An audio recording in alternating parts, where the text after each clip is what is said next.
Había una voz que cuando sonaba en las calles de París hacía que la gente se detuviera, no de la manera en que la gente se detiene cuando escucha algo bonito, de la manera en que la gente se detiene cuando escucha algo verdadero, cuando reconoce en lo que está oyendo algo que lleva dentro desde hace tiempo, y que nunca había encontrado palabras suficientemente exactas para nombrarlo.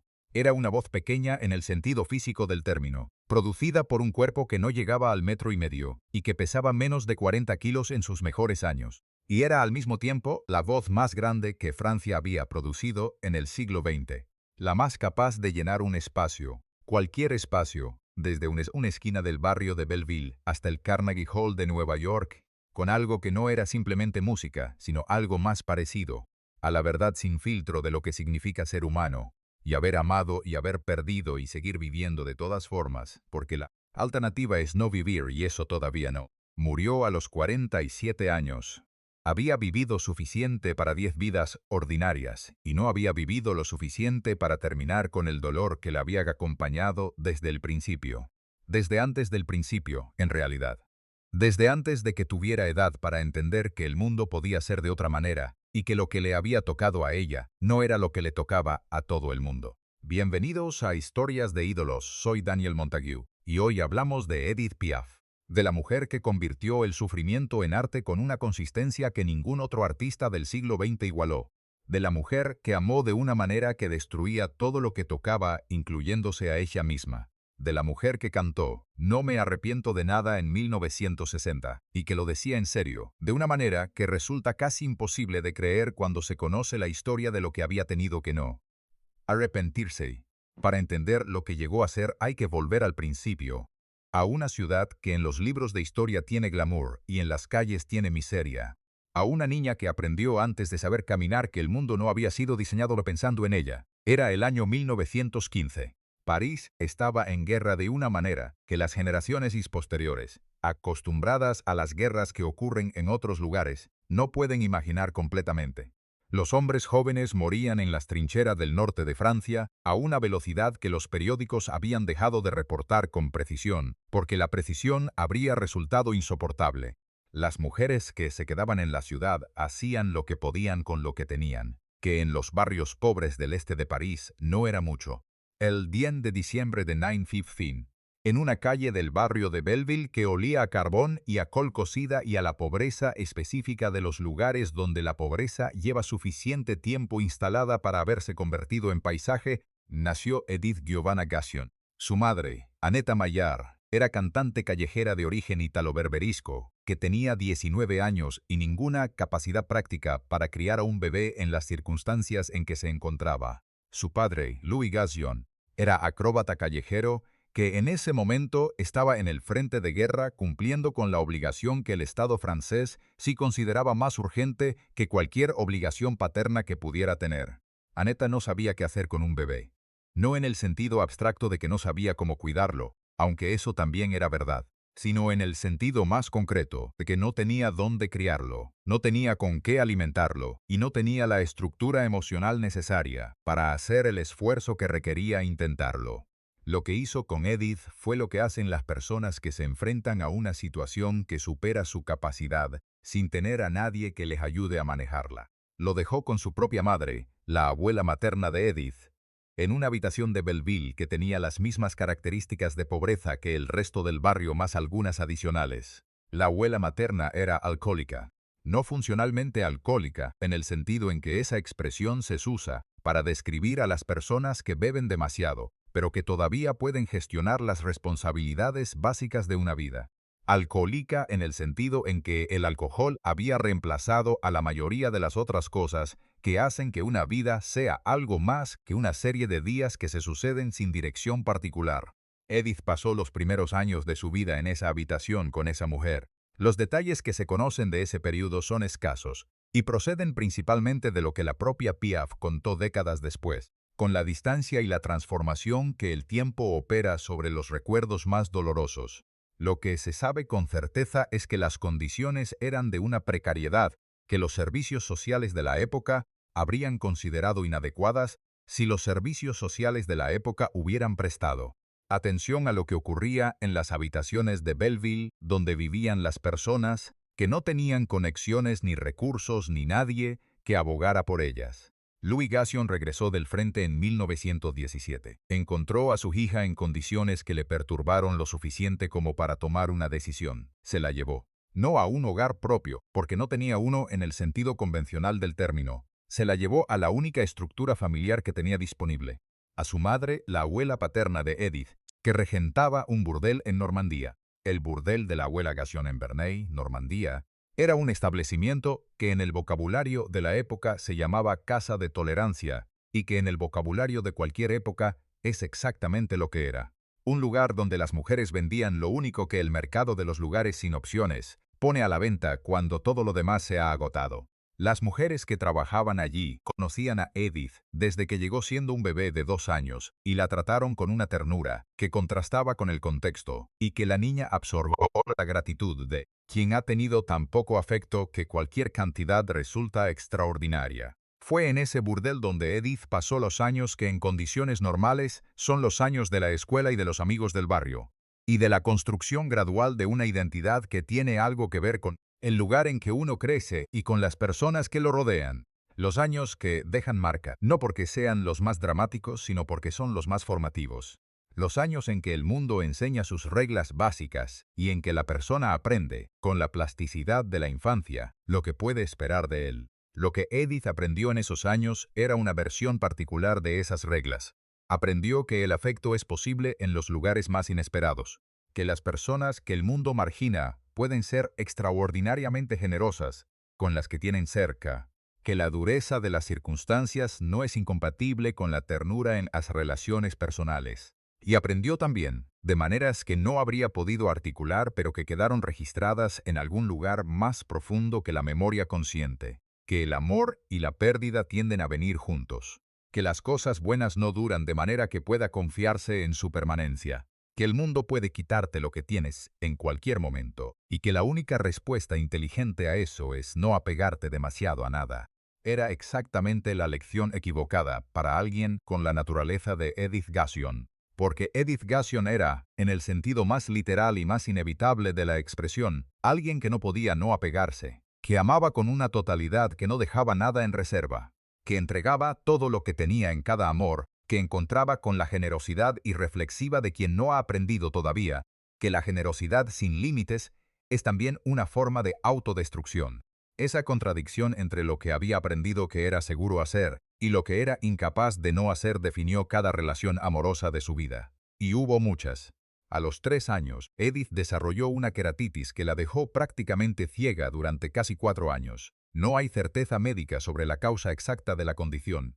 Lo que sí existe es el relato que la propia Piaf construyó sobre ese período, que incluía una peregrinación al santuario de Santa Teresa de Lisieux, donde las mujeres del burdel la llevaron a rezar y donde, según ese relato, la vista regresó milagrosamente. Si ocurrió exactamente así, o si la recuperación fue más gradual, y el relato fue construido después con los materiales que la memoria y la necesidad de narrativa proporcionan, es algo que no puede verificarse.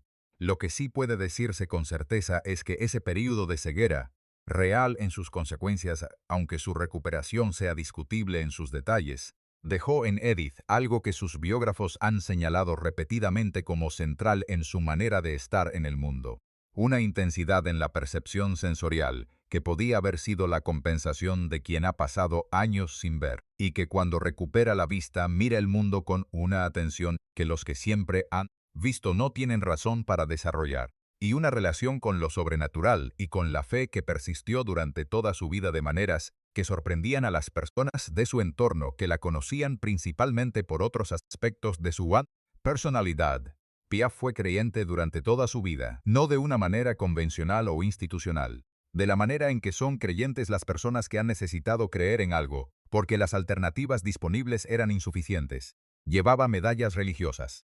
Consultaba a videntes y astrólogos con una regularidad que sus colaboradores más racionalistas encontraban exasperante. Atribuía a la intervención divina cosas que otros habrían explicado de otras maneras, y rezaba.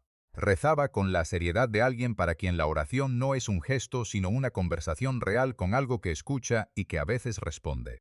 Louis Gassion recuperó a su hija de Normandía cuando tenía 7 años y la incorporó a su vida de acróbata callejero de la única manera en que un hombre en su situación podía incorporar a un niño, haciéndola trabajar. Edith comenzó a cantar en las calles para atraer a las multitudes antes de que su padre hiciera sus números de acrobacia. Era una función específica y práctica.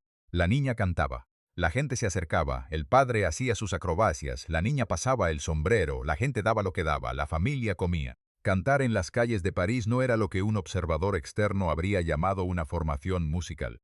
No había profesores, ni métodos, ni ejercicios, ni teoría. Había una niña de 7 años en una esquina del barrio de Montmartre o del Faubourg Saint-Antoine o de cualquier otro lugar donde Louis Gassion decidiera que ese día había suficiente tráfico peatonal para justificar la parada, cantando con lo que tenía, que resultó ser suficiente para detener a las personas que pasaban con una eficacia que a su padre le sorprendió inicialmente y que muy pronto aprendió a dar por descontada. Lo que Edith tenía en esa esquina, a los 7 años, sin ninguna formación y sin ninguna conciencia de lo que estaba haciendo más allá de la necesidad práctica de que la gente se detuviera para que su padre pudiera ganarse la vida, era algo que no puede enseñarse porque no es una habilidad, sino una cualidad. La capacidad de hacer que lo que está cantando parezca que le importa de verdad. De transmitir al que escucha la sensación de que lo que se está produciendo en ese momento entre la voz y el oyente no es una actuación, sino una confesión. Que hay algo en juego en ese intercambio que va más allá de la música como entretenimiento.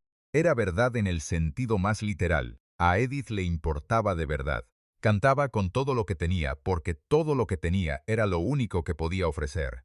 Y el público de las esquinas de París, que no era un público sofisticado ni uno que fuera a esas esquinas buscando ser conmovido, reconocía algo en esa niña de pelo negro y voz desproporcionada que los hacía sacar del bolsillo más de lo que habían planeado dar. La adolescencia de Edith fue los años de la calle en el sentido más completo de esa expresión. Vivía de lo que ganaba cantando. Dormía donde podía, que a veces era en un cuarto alquilado y a veces no era en ningún sitio específico. Comía cuando había dinero para comer y no comía cuando no había. Tuvo amigas de la calle con quienes compartía lo que tenía y que compartían con ella lo que tenían, con la solidaridad sin sentimentalismos de quienes saben que la alternativa a cuidarse mutuamente es no que alguien más lo haga, sino simplemente que nadie lo haga. A los 16 años conoció a un joven llamado Louis Dupont, que en el vocabulario de la época era lo que el vocabulario de cualquier época llamaría un novio de barrio. Alguien del mismo mundo, con las mismas limitaciones, con la misma falta de perspectivas que las circunstancias proporcionaban. Lo que tenían juntos era real en el sentido de que era todo lo que ambos sabían que el amor podía ser en ese momento. Y era también insuficiente de maneras que ninguno de los dos tenía todavía las herramientas para identificar. Edith quedó embarazada a los 17 años. La niña nació en febrero de 1933 y se llamó Marcelle. Era un bebé sano en las mismas circunstancias de precariedad que habían rodeado el nacimiento de su propia madre. Edith la quería con la intensidad que ponía en todo lo que quería, y no tenía ninguna de las condiciones materiales o emocionales que criar a un bebé en esas circunstancias requería. Marcelle murió de meningitis a los 2 años. Piaf habló de esa muerte durante el resto de su vida, con la intermitencia de las cosas que duelen demasiado para poder sostenerse la conversación durante mucho tiempo. La mencionaba y luego cambiaba de tema o el tema cambiaba solo porque había algo en el aire cuando lo decía que hacía que seguir preguntando resultara imposible. Era la primera de una serie de pérdidas que jalonaron su vida con una regularidad que en los libros de historia resulta casi imposible de creer y que en la experiencia de quien la vivió desde dentro fue simplemente lo que fue. Una pérdida detrás de otra. El amor que llega y que se va. Las personas que están y que dejan de estar. La vida que sigue de todas formas porque la vida no espera a que uno esté listo para continuar. Fue en 1935, en una esquina de la Avenue McMahon, en el barrio de Pigalle, donde Louis Leplé la encontró. Leplé era el propietario de un cabaret de cierta reputación llamado Guernis, en los Campos Elíseos, y era también un hombre con un ojo para el talento que había cultivado durante décadas de trabajo en el mundo del espectáculo parisino. Pasaba por la calle a las 9 de la noche de un martes cuando escuchó una voz que lo detuvo. No metafóricamente detuvo, físicamente detuvo. Se paró en la acera y se quedó escuchando, durante el tiempo que tardó en entender lo que estaba escuchando y en decidir qué iba a hacer al respecto. Lo que vio cuando se acercó era una joven de 1,48 m de altura, 40 kilos de peso, con un vestido negro que evidentemente no había sido comprado nuevo y una manera de mantenerse en la esquina que combinaba la familiaridad de quien lleva años en ese lugar con algo más difícil de nombrar. Una presencia que no correspondía con el tamaño del cuerpo que la contenía. Le preguntó cómo se llamaba. Edith Gassion, dijo ella, con la desconfianza de quien ha aprendido que los hombres que se acercan en la calle raramente tienen intenciones que resulten convenientes para ella. LePlay no era ese tipo de hombre, o no en ese sentido específico. Era el tipo de hombre que reconocía una oportunidad cuando la veía y que tenía los recursos y los contactos para convertir esa oportunidad en algo concreto. Le ofreció trabajo en su cabaret.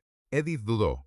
No porque la oferta no le interesara, sino porque la experiencia le había enseñado que las cosas que parecen demasiado buenas para ser verdad generalmente lo son. Pero había algo en LePlay que era diferente de los hombres que le habían hecho ofertas antes. Una seriedad específica. Una manera de mirarla que no tenía en ella, el objeto habitual de la mirada de los hombres que se le acercaban. Aceptó.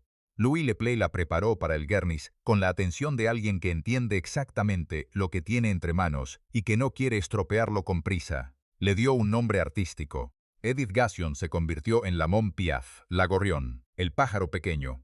Era un nombre que decía algo sobre lo que era de una manera que su nombre real no decía. Y era también un nombre que el público parisino podía pronunciar y recordar y repetir a sus amigos al día siguiente, que es la prueba más práctica de si un nombre artístico funciona o no. La preparó para el escenario, no en el sentido de enseñarle a cantar, que era lo único que no necesitaba que nadie le enseñara, sino en el sentido de enseñarle todo lo que rodea al canto y que separa a alguien que canta bien de alguien que actúa. La manera de entrar al escenario, la manera de mirar al público antes de empezar, la manera de manejar el silencio antes de la primera nota, de una manera que haga que ese silencio sea parte de la actuación, y no simplemente el tiempo que pasa antes de que empiece. Edith absorbió esas lecciones con la velocidad de alguien que está aprendiendo cosas que de alguna manera ya sabía. No era nueva información que requiriera procesamiento. Era la confirmación de intuiciones que había desarrollado en años de cantar en las esquinas y que ahora encontraban un marco conceptual que les daba un nombre. El debut en el Guernis fue en octubre de 1935. El cabaret estaba lleno de la clientela habitual de los establecimientos de esa categoría. Personas con dinero suficiente para estar ahí, con las expectativas específicas que ese tipo de lugar creaba, y con la disposición de quien ha salido a pasar una noche agradable, sin necesitar ser sorprendido por nada que no hubiera esperado. Encontrar. Lo que encontraron fue algo que no esperaban. La primera canción terminó en silencio, el tipo de silencio que en un cabaret puede significar dos cosas completamente diferentes. El silencio de la indiferencia, que es el peor resultado posible, o el silencio de quien está procesando algo que necesita un momento antes de poder responder. Fue el segundo tipo de silencio, y cuando los aplausos llegaron con la calidad específica de los aplausos que no son convencionales, que no son la respuesta automática al estímulo habitual, sino la respuesta a algo que no se esperaba y que ha producido algo en el que escucha que no estaba ahí antes de que empezara la música. LePlay, que observaba desde el fondo de la sala con la atención de quien ha apostado algo en lo que está ocurriendo, supo en ese momento que tenía razón, que lo que había encontrado en la esquina de la Avenue McMahon no era simplemente una buena cantante. Era algo que el mundo del espectáculo parisino no había visto exactamente de esa manera antes. Lo que siguió en los meses posteriores al debut en el Guernis fue una de esas aceleraciones que en la industria del espectáculo se producen cuando el talento correcto encuentra el momento correcto y las personas correctas lo ven en el momento correcto. LePlay presentó a su nueva descubierta a los periodistas que cubrían la vida nocturna parisina con la confianza de quien sabe que lo que está mostrando no necesita ser vendido, solo necesita ser visto. Los periodistas la vieron y escribieron sobre ella con el tipo de entusiasmo que los críticos reservan para las experiencias que no encajan en ninguna categoría disponible, y que, por tanto, requieren una nueva categoría, o, al menos un nuevo vocabulario. Era pequeña, era joven, No tenía la formación ni el pulido de las cantantes que habitualmente actuaban en establecimientos de esa categoría. Y sin embargo producía en el público algo que las cantantes formadas y pulidas raramente producían. La hacía sentir, no pensar, no admirar, no disfrutar en el sentido tranquilo del término. Sentir, con el cuerpo además de con la mente, con algo más profundo que el juicio estético, aunque el juicio estético también estuviera ahí para quienes lo buscaban. Edith Piaf, que era el nombre que empezaba a circular en los círculos del espectáculo parisino, con una velocidad que Leplé observaba con satisfacción. Era en ese momento una joven de 20 años que vivía en una habitación modesta y que seguía siendo en todo lo esencial la niña de las esquinas de Pigalle. La fama que empezaba a acumularse alrededor de su nombre no había cambiado todavía nada de lo que era en su interior. No había cambiado la manera en que amaba, que era total e irreflexiva. No había cambiado la manera en que sufría, que era igualmente total e igualmente irreflexiva. No había cambiado la relación con el dinero, que era la de alguien que no ha tenido nunca suficiente para aprender a administrarlo, y que cuando empieza a tenerlo, lo gasta con la generosidad de quien ha pasado suficiente tiempo sin él para saber que puede desaparecer en cualquier momento. La primera gran crisis llegó antes de que la fama tuviera tiempo de consolidarse. En abril de 1936, Louis Leplé fue encontrado muerto en su apartamento. Había sido asesinado. Las circunstancias del crimen apuntaban hacia el mundo del hampa parisina con el que Leplé había tenido relaciones que su posición como propietario de un cabaret hacía difíciles de evitar. Completamente. La investigación que siguió arrojó un círculo de sospechosos que incluía personas del entorno de Piaf, amigos de los años de la calle que ella había mantenido en su vida después de la transición al mundo del espectáculo, con la lealtad de quien no abandona a los que estuvieron cuando nada estaba. La prensa, que había descubierto a Piaf hacía apenas 6 meses y que la había convertido en una figura de interés público con la misma velocidad, con que ahora necesitaba una historia más dramática que contarla. Tomó el asesinato de Leplé y construyó alrededor de él una narrativa sobre su protegida que tenía todos los elementos que las narrativas de ese tipo necesitan. La cantante de los bajos fondos, la mujer con conexiones turbias, el ascenso sospechosamente rápido, la gratitud hacia el padrino muerto que podía leerse también como algo más oscuro. Piaf fue interrogada por la policía. No fue acusada de nada porque no había nada de qué acusarla. Pero el daño a su reputación, que en ese momento era frágil en el sentido de que todavía no había acumulado el peso suficiente para resistir el tipo de ataque que la prensa había lanzado, era real. Tardó tiempo en recuperar el terreno perdido, no porque su talento hubiera cambiado, sino porque la industria del espectáculo, que funciona sobre la base de la confianza del público y de la disposición de los empresarios a invertir en esa confianza, es especialmente sensible a las narrativas negativas en los momentos en que la figura en cuestión todavía no es suficientemente grande para absorberlas. Lo que la salvó, como la salvaría en cada crisis posterior, fue exactamente lo que la había llevado hasta ese punto: la voz, el escenario, la capacidad de hacer que cualquier sala en que cantara olvidara todo lo que había leído en los periódicos y recordara solamente lo que estaba ocurriendo en ese momento entre ella y la música y ellos. Fue en ese periodo de recuperación cuando conoció a Raymond Asso, que sería el segundo de los grandes formadores de su vida artística.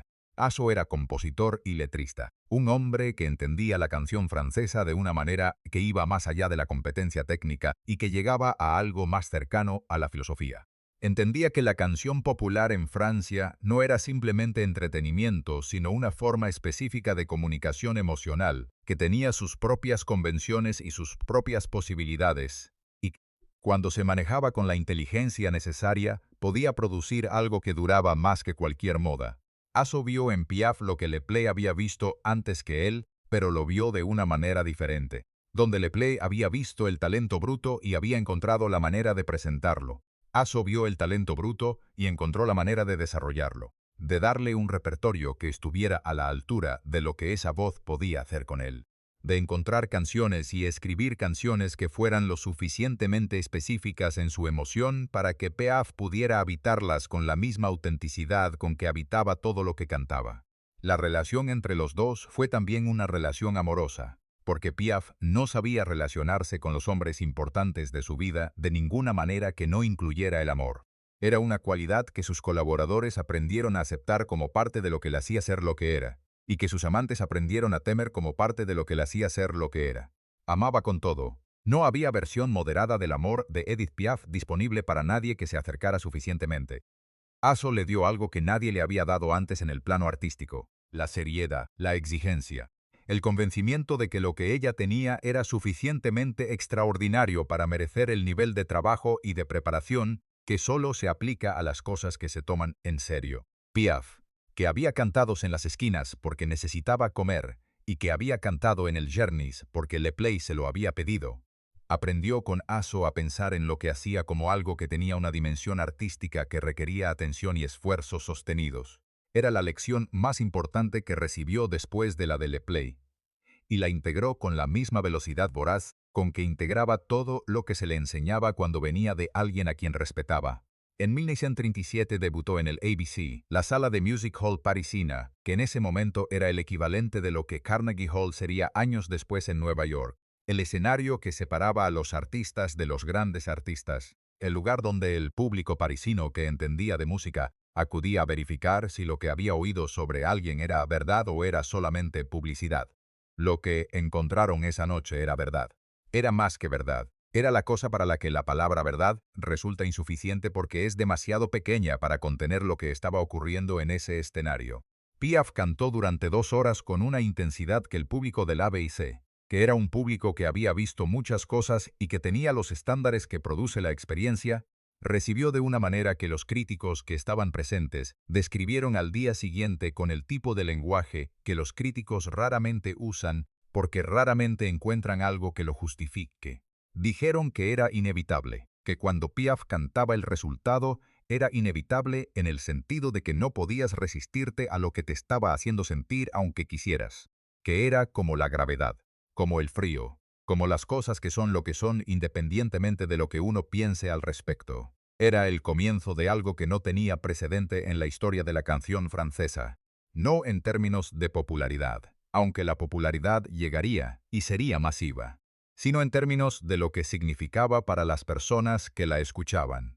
Lo que Edith Piaf le daba al público parisino era algo que el público parisino necesitaba y que no sabía que necesitaba hasta que lo encontró: la confirmación de que el sufrimiento real y sin adornar, tenía un lugar en el arte, que no era necesario convertirlo en algo bonito o en algo manejable para que pudiera expresarse en la música, que podía estar ahí directamente, con toda su crudeza y toda su incomprensibilidad, y que eso no lo hacía menos arte sino más. Era una idea que Piaf no habría formulado en esos términos porque no era el tipo de persona que formulaba lo que hacía en términos abstractos, simplemente cantaba lo que sentía. Pero lo que sentía era tan específico y tan verdadero que cuando encontraba la forma de la canción, se convertía en algo que trascendía lo específico para convertirse en universal. Todo el mundo había amado, todo el mundo había perdido, todo el mundo había seguido viviendo de todas formas. Y cuando Piaf cantaba sobre esas cosas, con esa voz que sonaba como si el canto fuera la única alternativa al llanto, y a veces como si fuera las dos cosas al mismo tiempo, el público reconocía algo que era suyo aunque nunca hubiera encontrado las palabras para nombrarlo. Ese reconocimiento era la cosa más valiosa que un artista puede producir, y Piaf lo producía cada vez que subía a un escenario con una consistencia que no declinó en las décadas siguientes aunque su salud, su vida personal y sus circunstancias cambiaran de maneras que habrían paralizado a alguien con menos de lo que ella tenía dentro. Lo que tenía dentro era suficiente para todo lo que venía, y lo que venía era mucho. Demasiado, diría cualquier observador externo. Exactamente suficiente, diría Piaf, si hubiera sido el tipo de persona que hace ese tipo de evaluación. Que no lo era, porque Edith Piaf no evaluaba su vida, la vivía. Con todo, hasta el final, sin reservas y sin arrepentimientos. O eso es lo que cantó. Y cuando Piaf cantaba algo, era verdad de la única manera que importaba. La fama tiene una manera particular de amplificar lo que ya existe en una persona. No cambia nada en el sentido fundamental del término. No convierte a los cautelosos en impulsivos, ni a los fríos en apasionados, ni a los que saben administrar el dolor en los que no saben. Lo que hace es dar más espacio, más recursos y más ocasiones para que lo que ya estaba ahí se exprese con mayor intensidad y con consecuencias más visibles. En el caso de Edith Piaf, Lo que ya estaba ahí era una capacidad para el amor y para el sufrimiento que en las esquinas de Pigalle había tenido las dimensiones que las circunstancias permitían. Con la fama, esas dimensiones crecieron hasta alcanzar proporciones que las personas de su entorno observaban con una mezcla de admiración y de una preocupación, que nadie sabía exactamente cómo expresar sin que ella lo interpretara como una interferencia en algo que consideraba completamente suyo, porque Piaf era, en todo lo que tenía que ver con su vida personal, absolutamente soberana. Podía aceptar consejos sobre la música, sobre el repertorio, sobre la manera de presentarse en escena. En esas áreas tenía la humildad de los grandes artistas que saben que siempre hay algo que aprender de quien sabe más. Pero en lo que tenía que ver con los hombres que amaba, con la manera en que los amaba y con el tiempo que les dedicaba independientemente de las consecuencias para su salud o para su carrera, no aceptaba interferencia de nadie, ni de sus colaboradores más cercanos, ni de sus amigos más leales, ni de los médicos que con el tiempo empezaron a tener opiniones cada vez más urgentes sobre el asunto. Era su vida. La vivía como quería. Y lo que quería era amar sin límites y sufrir sin límites y cantar sobre las dos cosas con una honestidad que el público reconocía precisamente porque venía de una experiencia real y no de una construcción artística sobre la experiencia ajena. Los años que siguieron al debut en el ABC fueron los años en que Piaf construyó la reputación que el resto de su vida confirmaría sin añadir nada esencialmente nuevo a lo que ya estaba establecido. Actuó en las salas más importantes de París, con una regularidad que los empresarios del espectáculo encontraban tranquilizadora porque Piaf en el cartel era garantía de que la sala se llenaba y de que el público que llenaba la sala salía con algo que no tenía cuando entró. Grabó canciones que la radio francesa emitió con la frecuencia que se reserva para los artistas, cuyas canciones el público pide repetidamente. Desarrolló un repertorio que con el tiempo se identificaría tan completamente con ella que resultaría difícil imaginar esas canciones cantadas por otra voz. Pero los años de la guerra interrumpieron todo con la brusquedad que tienen las interrupciones que nadie elige y que producen consecuencias que nadie puede anticipar completamente. Alemania ocupó Francia en junio de 1940. París se convirtió en una ciudad ocupada de la manera en que las ciudades se convierten en ciudades ocupadas, de golpe y sin posibilidad de gradación. Las tropas alemanas en las calles, las restricciones que se acumulaban semana a semana, la vida cotidiana que continuaba, porque la vida cotidiana siempre continúa aunque las circunstancias en que lo hace sean completamente diferentes de las que existían antes. Piaf continuó actuando durante la ocupación. Esta decisión, que en el momento podía parecer simplemente la continuación de una carrera que tenía su propio impulso, fue juzgada después con la variedad de interpretaciones que el tiempo aplica a las decisiones tomadas en circunstancias extremas. Hubo quien dijo que actuar para los alemanes era colaboracionismo. Hubo quien dijo que seguir cantando para el público francés en tiempos de ocupación era una forma de resistencia cultural. Hubo quien dijo que Piaf no tenía la sofisticación política necesaria para que cualquiera de las dos interpretaciones le hiciera justicia y que simplemente hizo lo único que sabía hacer, porque dejar de hacerlo no era una opción que su naturaleza le permitiera contemplar. Lo que sí está documentado, y que con el tiempo se convirtió en parte del relato de su comportamiento durante la guerra, es que Piaf usó su posición y sus contactos para ayudar a prisioneros franceses en los campos alemanes. Actuaba en los campos con el permiso de las autoridades de ocupación, y durante esas actuaciones organizaba fotografías con los prisioneros que luego eran usadas para fabricar documentos de identidad, falsos que permitían a algunos de ellos escapar. Era el tipo de acción que requiere tanto valor como inteligencia práctica. El valor, porque las consecuencias de ser descubierta habrían sido severas. La inteligencia práctica porque la operación tenía que realizarse de una manera que no levantara sospechas en las autoridades que la habían autorizado a actuar, precisamente porque confiaban en que su presencia en los campos era simplemente cultural y no tenía ninguna dimensión política. Piaf no habló de eso en términos heroicos. No lo usó como parte de su narrativa pública después de la guerra de la manera en que otras personas lo habrían usado. Lo mencionaba cuando se le preguntaba directamente, y luego cambiaba de tema, con la incomodidad de quien no está acostumbrado a hablar de las cosas que ha hecho bien de la misma manera en que tampoco está acostumbrado a hablar de las cosas que ha hecho mal. Fue durante la ocupación cuando conoció a Yves Montand. Tenía 23 años. Era un joven de origen italiano, que cantaba en los mismos circuitos del Music Hall, donde ella había comenzado, y que tenía un talento que todavía no había encontrado la forma que lo haría reconocible para el mundo, pero que era visible para quien lo buscara con la atención correcta.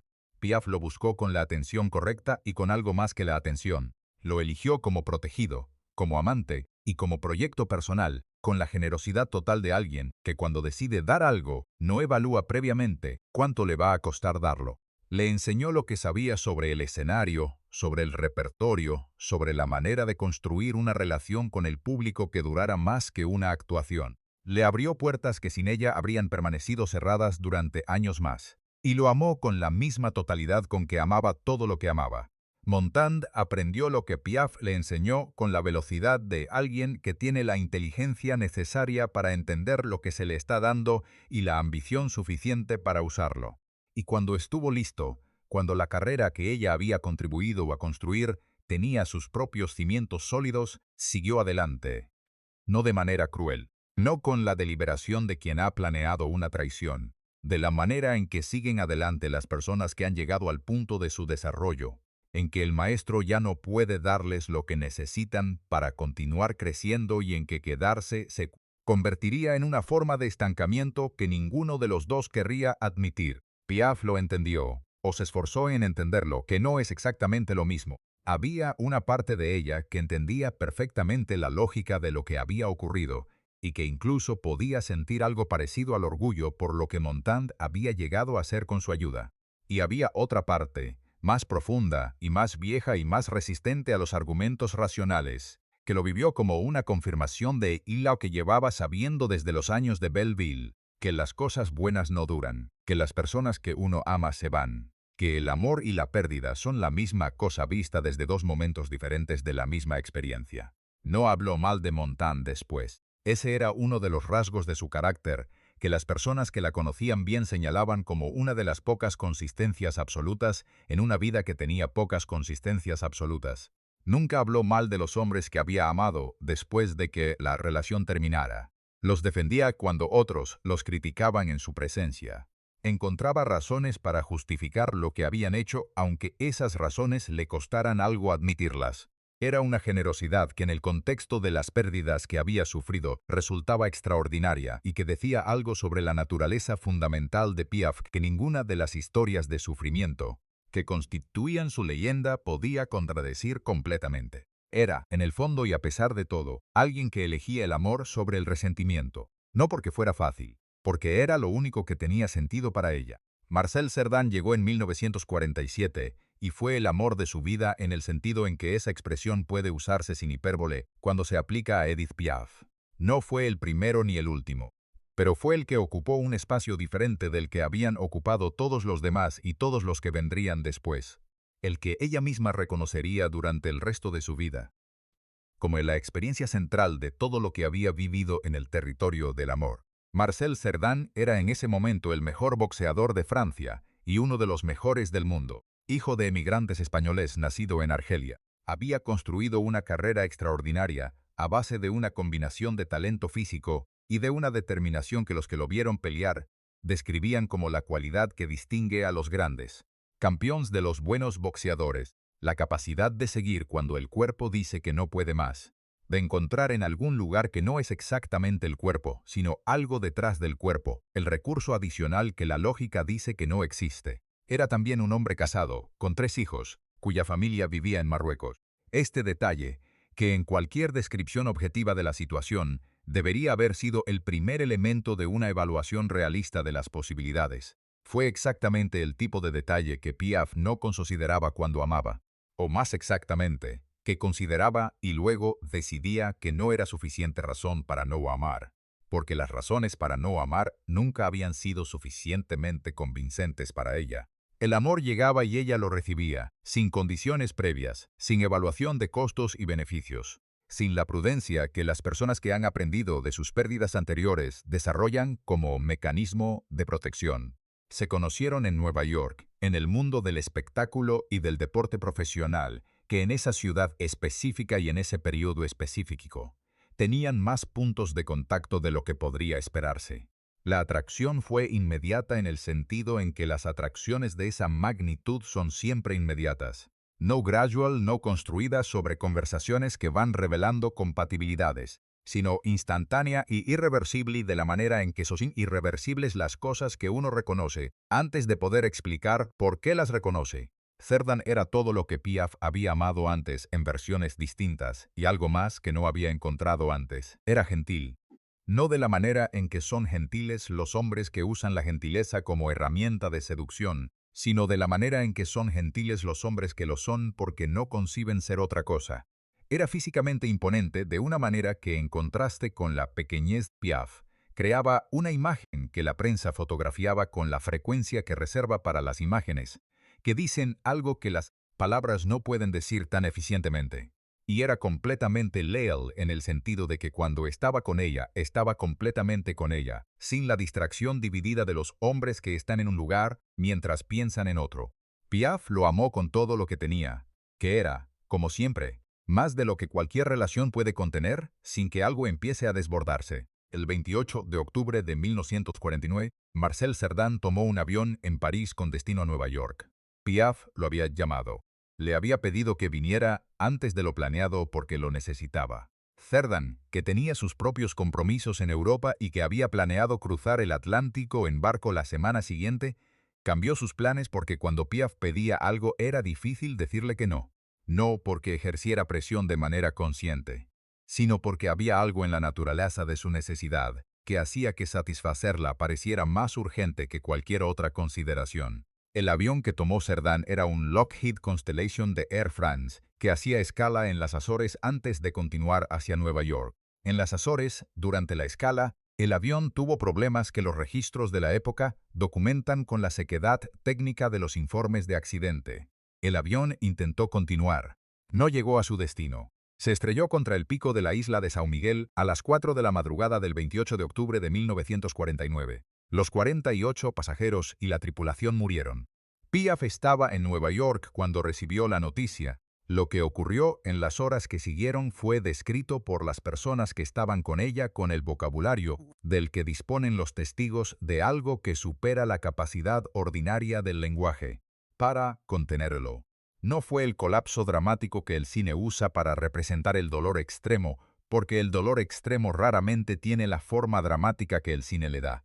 Fue algo más parecido al silencio, a la inmovilidad, a la ausencia de respuesta a los estímulos del entorno, que indica que la persona que está físicamente presente se ha ido a un lugar al que nadie puede seguirla. Tenía compromisos esa noche.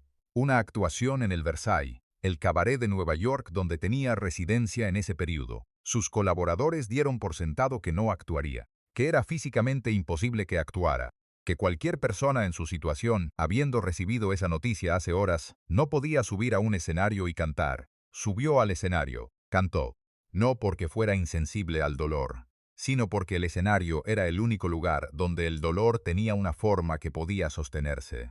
Donde transformarse en música era la única transformación disponible para algo que de otra manera no tenía ninguna forma en que pudiera existir sin destruir a quien lo llevaba.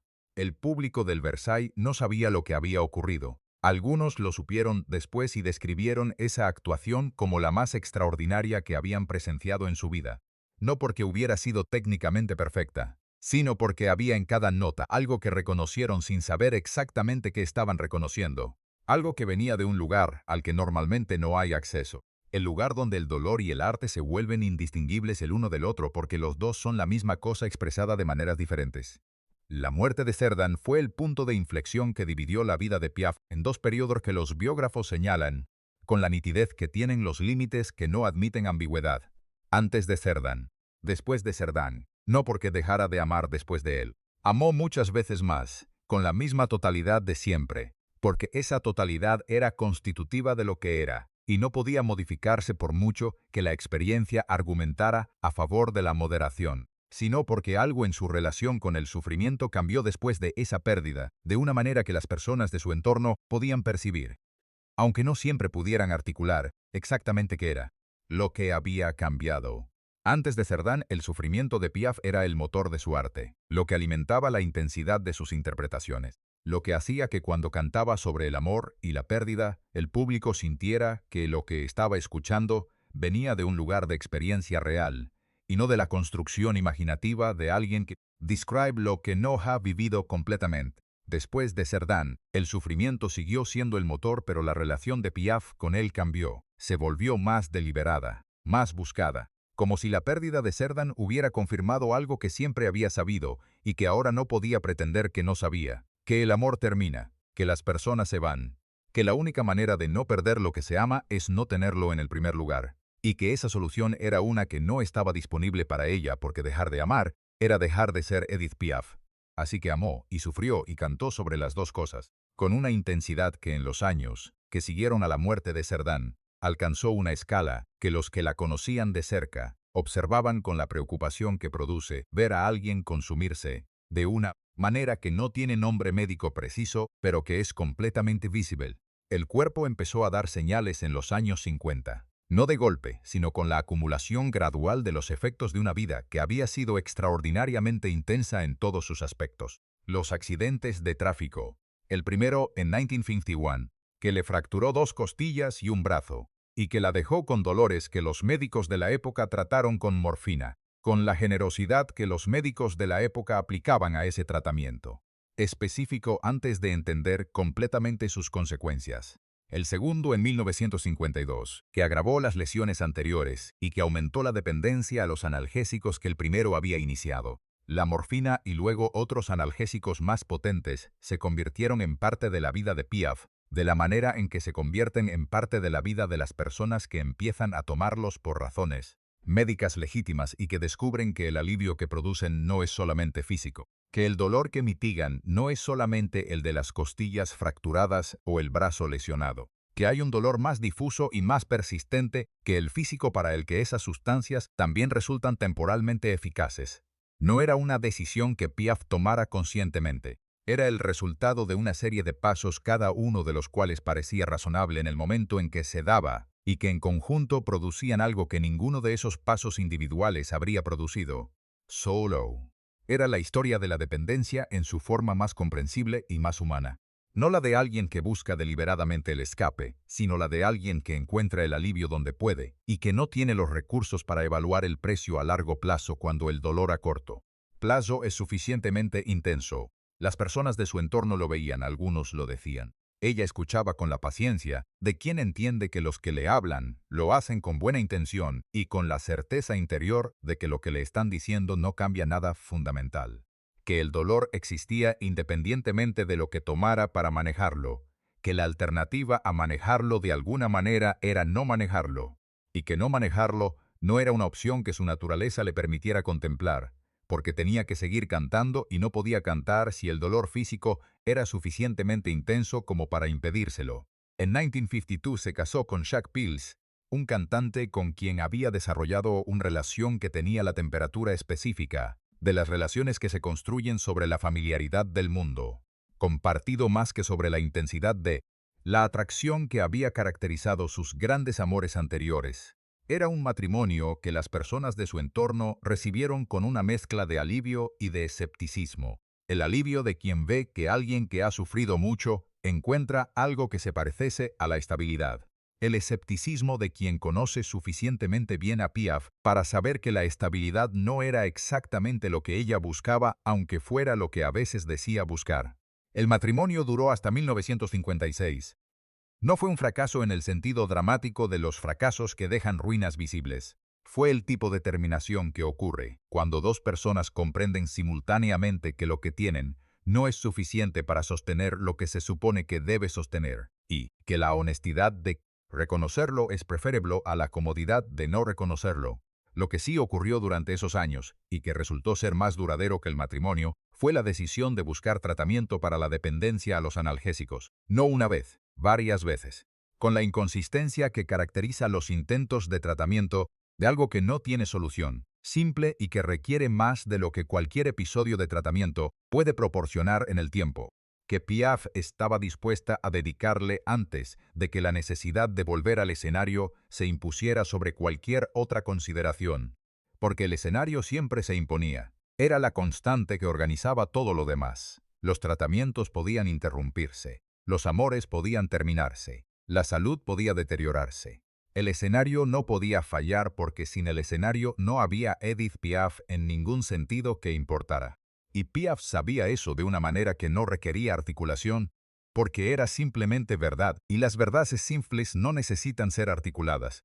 Los años 50 fueron también los años de América. Piaf había actuado en Nueva York antes de la muerte de Cerdán y había encontrado en el público americano algo que no había esperado encontrar: una receptividad que no dependía del idioma. El público americano no entendía el francés en su mayoría, no entendía las palabras de las canciones, y sin embargo respondía a lo que ella hacía con una intensidad que le dijo algo importante sobre la naturaleza de lo que producía, que no era traducible en el sentido de que requiriera traducción para funcionar, que operaba en un nivel que era anterior al lenguaje, que lo que transmitía llegaba directamente al lugar donde el lenguaje termina, y donde empieza algo que no tiene nombre exacto, pero que todos reconocen cuando lo encuentran. Carnegie Hall en 1956 fue el momento que definió su relación con América de la misma manera que el ABC había definido su relación con París 20 años antes. La sala más importante de la ciudad más importante del mundo musical americano. Un público que había ido con expectativas que la reputación de Piaf había construido durante años y que eran suficientemente altas como para ser difíciles de superar. Las superó, con la facilidad desconcertante de quien hace lo que sabe hacer sin esfuerzo visible, porque el esfuerzo ocurre en lugares que la audiencia no puede ver. Los críticos del New York Times y del Herald Tribune escribieron sobre esa noche con el entusiasmo que los críticos americanos raramente aplican a los artistas que no cantan en inglés. Dijeron que Piaf era la mejor cantante del mundo sin calificación de ningún tipo, sin el adjetivo francesa o europea que habría reducido el alcance del superlativo a una categoría geográfica. La mejor, sin más. Era el tipo de reconocimiento que llega cuando una carrera ha alcanzado el punto en que las fronteras nacionales dejan de ser relevantes, porque lo que el artista hace trasciende cualquier categoría que esas fronteras puedan definir. Piaf había llegado a ese punto, y lo había llegado siendo exactamente lo que había sido siempre. La niña de Belleville, que cantaba en las esquinas porque necesitaba comer, y que había descubierto con el tiempo que lo que producía cuando cantaba era algo que el mundo necesitaba, aunque no lo supiera. Todavía. Pero debajo de ese reconocimiento creciente, debajo de los triunfos en Carnegie Hall y de las críticas que la declaraban la mejor del mundo, el cuerpo de Piaf seguía su propia historia con una independencia de los triunfos artísticos que resulta al mismo tiempo lógica y cruel. Los accidentes habían dejado secuelas que el paso del tiempo no mejoraba. Los tratamientos que interrumpía y retomaba y volvía a interrumpir habían producido un estado físico que los médicos describían con el vocabulario de la preocupación que ya no espera producir cambios, sino simplemente documentar lo que está ocurriendo. Y en 1959 llegó el primer coma. Piaf colapsó durante una gira y fue llevada al hospital en estado crítico. Lo que los médicos encontraron era el resultado acumulado de años de exceso físico, de sustancias, de una vida que había sido vivida con una intensidad que el cuerpo no podía sostener indefinidamente aunque la voluntad dijera que sí podía. Pasó días inconsciente. Las personas de su entorno esperaban en los pasillos del hospital, con la expectativa que se tiene cuando algo que parecía inevitable finalmente está ocurriendo, pero que de alguna manera todavía. Resulta sorprendente porque la inevitabilidad de algo no elimina el impacto de que suceda. Sobrevivió, regresó al escenario, porque era lo que hacía, era lo único que siempre había sabido hacer, y lo único que su naturaleza le permitía hacer cuando la alternativa era quedarse quieta con todo lo que el silencio contenía. Y fue en ese periodo de recuperación y de regreso, en ese espacio entre el coma y el escenario, donde encontró a Charles Dumont, y donde nació la canción que definiría para siempre su lugar en la historia de la música francesa. No me arrepiento de nada. Era 1960. Piaf tenía 44 años y un cuerpo que los médicos describían como el de alguien considerablemente mayor. Había sobrevivido a la pobreza, a la calle, al asesinato de su protector, a la muerte de su hija, a la muerte de su gran amor, a los accidentes, a las dependencias, a los tratamientos, a los comas. Había amado más veces de las que cualquier evaluación racional habría recomendado y había sufrido en proporción directa a cada uno de esos amores. Y cantó que no se arrepentía de nada. No era una postura. No era la afirmación valiente de alguien que decide presentar al mundo una imagen de fortaleza que no corresponde con lo que siente en su interior. Era la verdad más completa que Piaf podía decir sobre su propia vida. Había amado, había sufrido, había cantado, y las tres cosas juntas eran lo que había sido. Quitarle cualquiera de las tres era quitarle lo que la hacía ser quien era.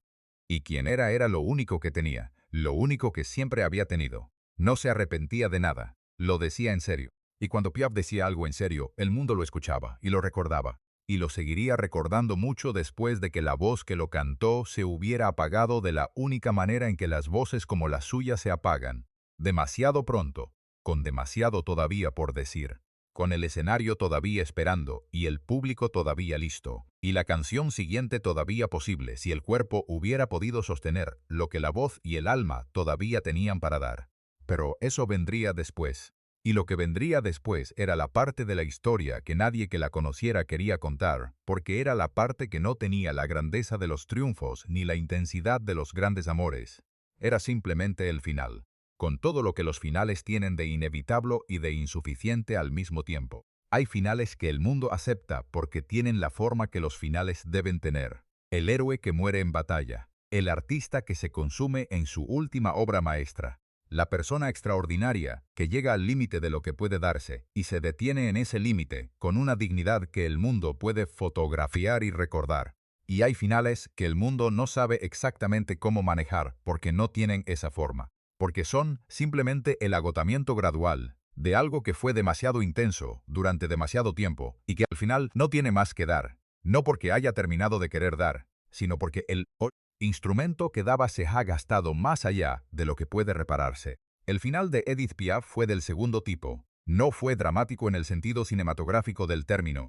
Fue la acumulación de todo lo que había sido su vida, comprimida en los últimos 3 años con una intensidad que resultaba insoportable de observar para quienes la querían, y que ella misma vivía con la mezcla de lucidez y de negación que producen las situaciones que uno entiende perfectamente, y de las que sin embargo no puede apartarse, porque apartarse requeriría dejar de ser quien uno es.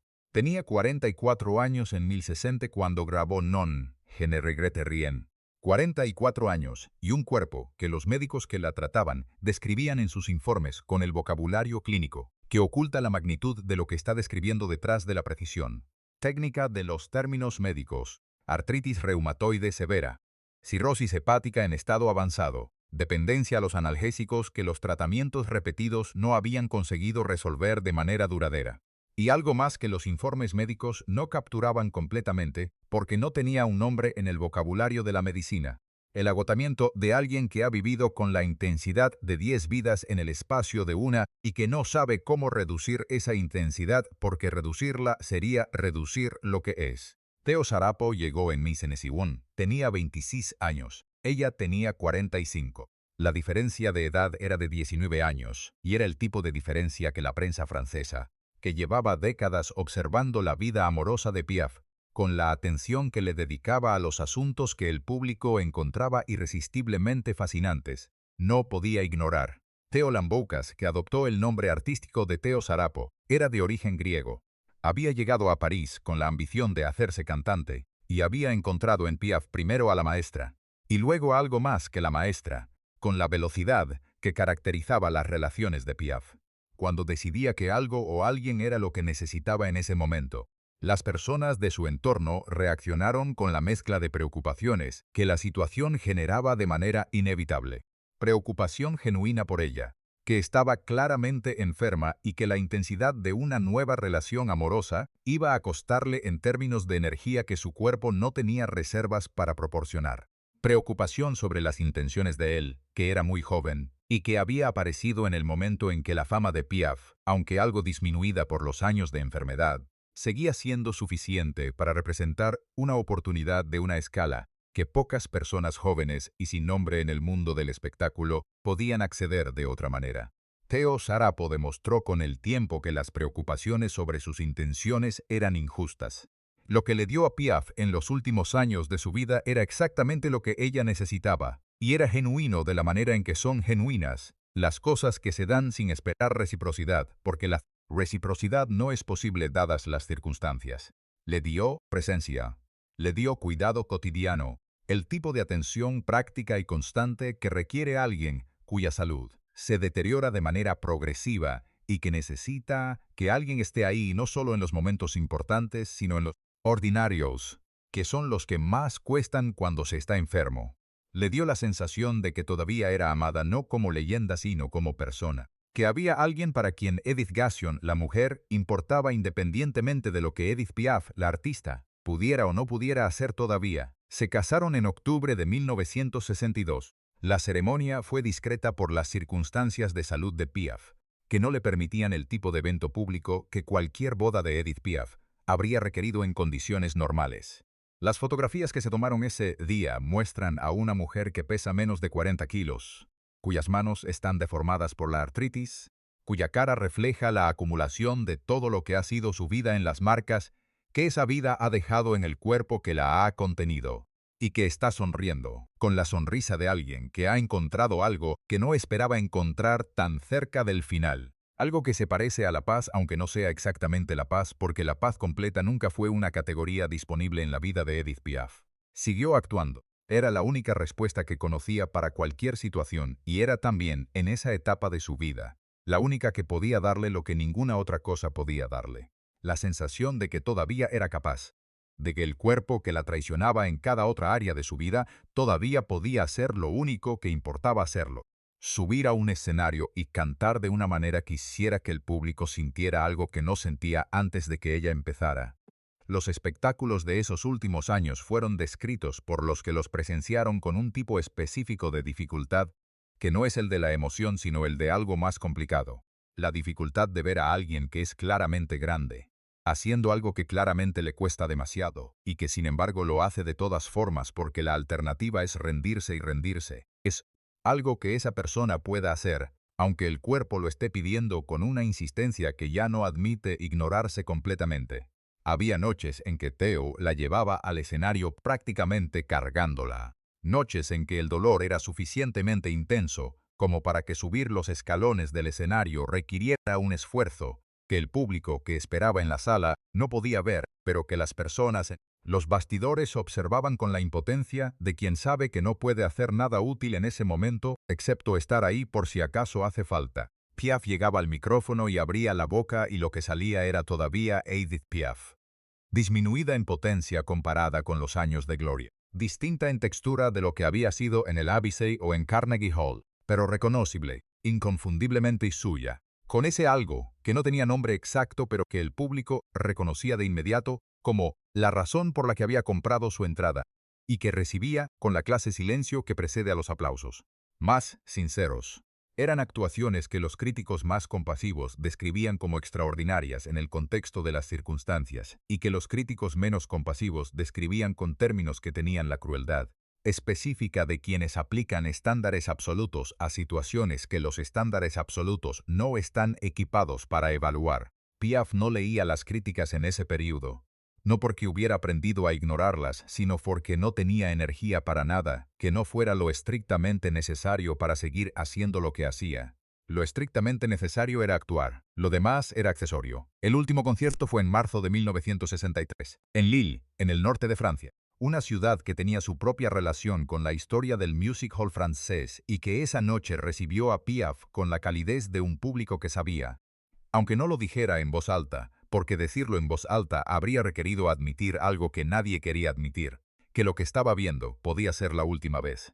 Cantó 20 canciones. 20 canciones con el cuerpo que tenía, que era el cuerpo de alguien que no debería haber podido estar en ese escenario, según cualquier evaluación médica razonable. Cantó Mon Dieu, en la que pedía a Dios que le diera tiempo, que le dejara un poco más, que el amor que había encontrado tardara todavía en irse. Cantó Non, je ne regrette rien con la convicción de quien ha vivido suficiente para poder decirlo y saber que lo dice en serio. Cantó La Vie en Rose, la canción que medio siglo antes había sido su primera gran canción y que había recorrido con ella todo el camino desde las esquinas de Pigalle hasta los escenarios del mundo. El público de Lille la ovacionó durante minutos, que las personas que estaban allí contaron después, con la precisión de quien sabe que está midiendo algo que vale la pena medir. No fue la ovación del espectáculo que ha cumplido con lo que prometía. Fue la ovación de quien reconoce que está en presencia de algo que no va a repetir. El reconocimiento de que lo que ha acabado de ocurrir es singular, de una manera que la experiencia posterior no va a poder replicar aunque intente.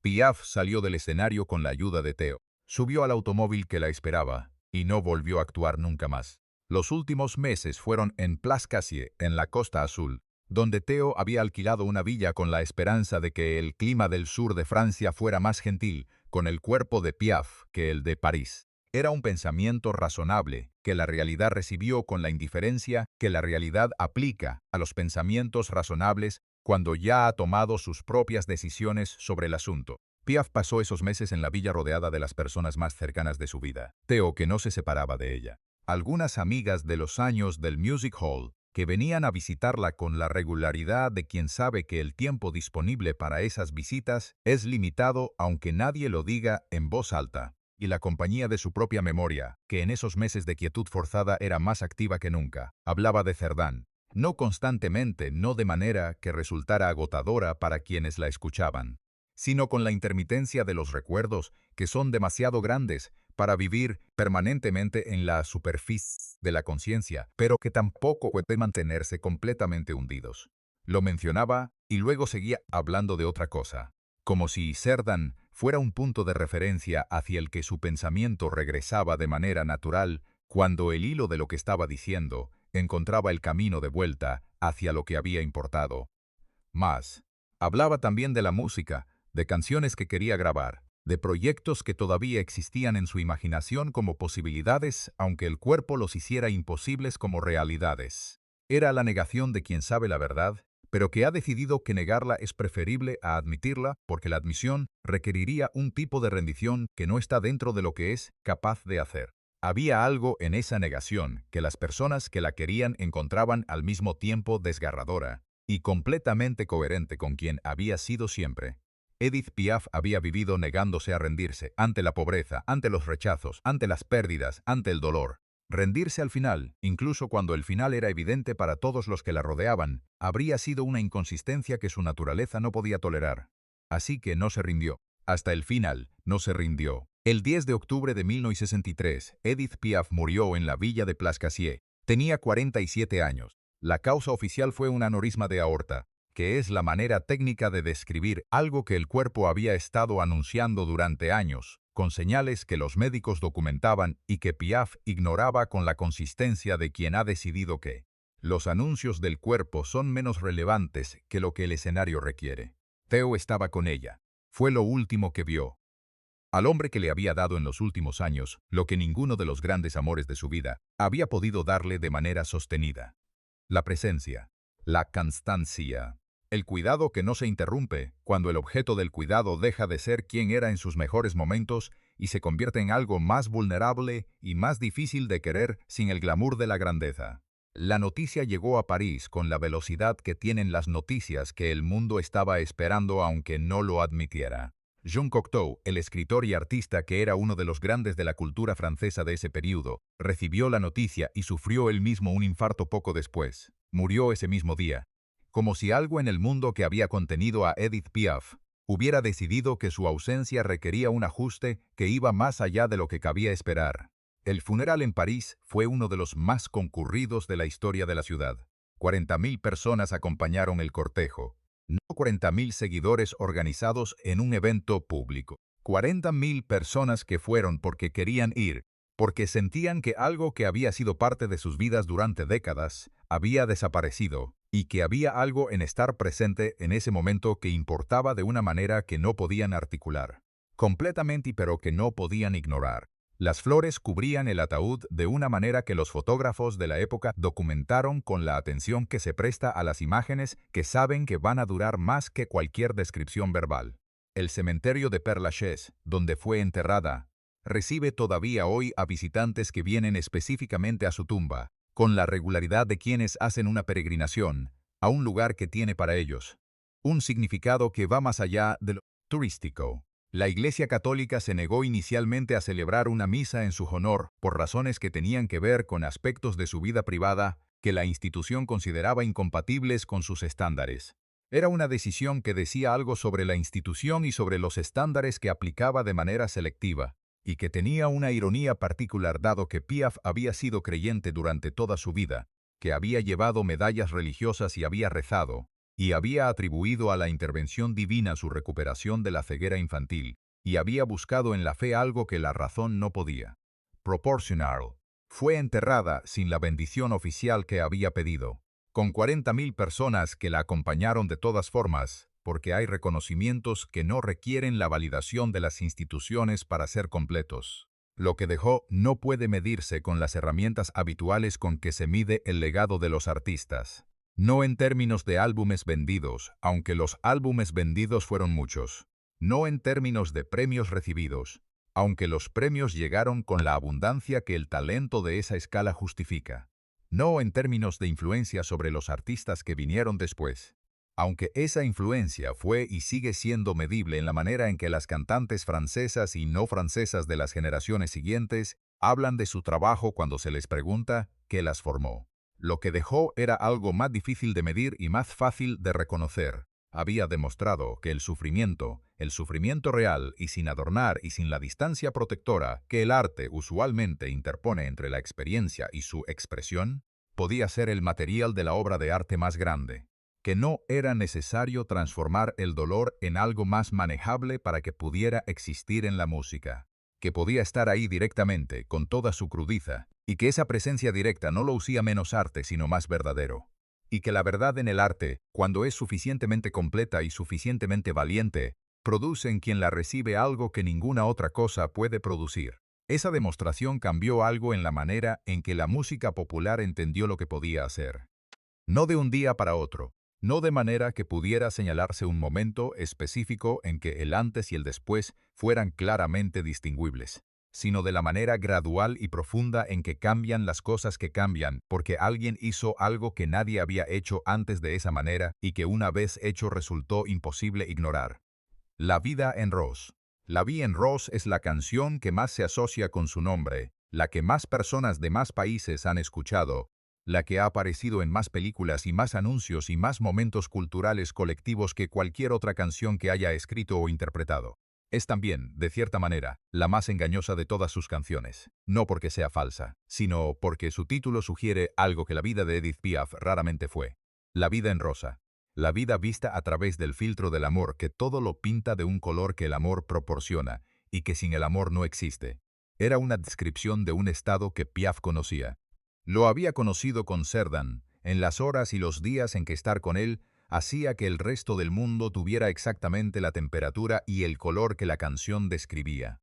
Lo había conocido en otros momentos, menos intensos pero igualmente reales, con otros hombres en otros tiempos, pero la rosa se marchitaba, siempre, con la regularidad de las cosas que son constitutivamente temporales, aunque en el momento en que existen parezcan permanentes. Y Piaf, que lo sabía mejor que nadie porque lo había experimentado más veces y con más intensidad que casi cualquier persona de quien se tenga registro, seguía buscando la rosa de todas formas. Seguía plantándola y cuidándola y sufriendo cuando se marchitaba y volviendo a plantarla, porque era lo único que su naturaleza le permitía hacer con el amor cuando el amor aparecía. No era ingenuidad. Era algo más complicado y más interesante que la ingenuidad. Era la decisión, tomada de nuevo en cada ocasión aunque nunca formulada explícitamente como decisión, de que el tiempo que la rosa duraba valía el tiempo que su marchitamiento costaba. Que vivir con la intensidad de quien ama sin reservas, aunque eso signifique sufrir sin reservas cuando el amor se va, es preferible a vivir con la moderación de quien ha aprendido a protegerse, pero que en esa protección ha perdido también la posibilidad de lo que el amor sin reservas puede dar. Era una filosofía que su vida había demostrado de manera tan completa que llamarla filosofía parece insuficiente. Era más parecido a una manera de ser que no admitía alternativa, porque la alternativa habría requerido ser alguien diferente. Y Edith Piaf, que había sido muchas cosas en el transcurso de su vida, nunca había sido alguien diferente de lo que era, desde la esquina de Belleville hasta el escenario del Olympia. Desde la niña que cantaba para que su padre pudiera ganarse la vida hasta la mujer que llenaba Carnegie Hall, desde el primer amor hasta el último, siempre la misma, siempre completamente ella misma. Eso es lo más raro, no el talento, que es extraordinario pero que existe en grados en muchas personas, no el sufrimiento, que también existe en grados en muchas personas, sino la consistencia. La identidad que se mantiene reconocible a través de todo lo que la vida lanza contra ella. La persona que sigue siendo quien es, aunque lo que es le cueste todo lo que le cuesta. Hay una grabación de Edith Piaf cantando Non, Je ne regrette rien, que es diferente de las demás. No es la versión de estudio, que es perfecta en el sentido técnico del término.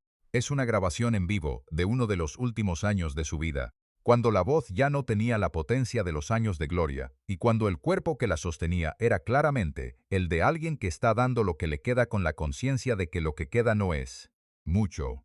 En esa grabación, en ciertos momentos, se puede escuchar algo que la versión de estudio no tiene. Una fragilidad que no es debilidad, sino todo lo contrario. La fragilidad de algo que existe con toda su integridad en condiciones que no son ideales para su existencia. La fragilidad de una voz que sabe que puede no tener muchas ocasiones más para decir lo que está diciendo y que por esa razón lo dice con una honestidad que la versión perfecta de estudio, precisamente por ser perfecta, no puede replicar. No me arrepiento de nada. Lo decía en esa voz frágil y firme al mismo tiempo, con la convicción de quien ha llegado al punto de su vida en que ya no quedan energías para nada que no sea la verdad.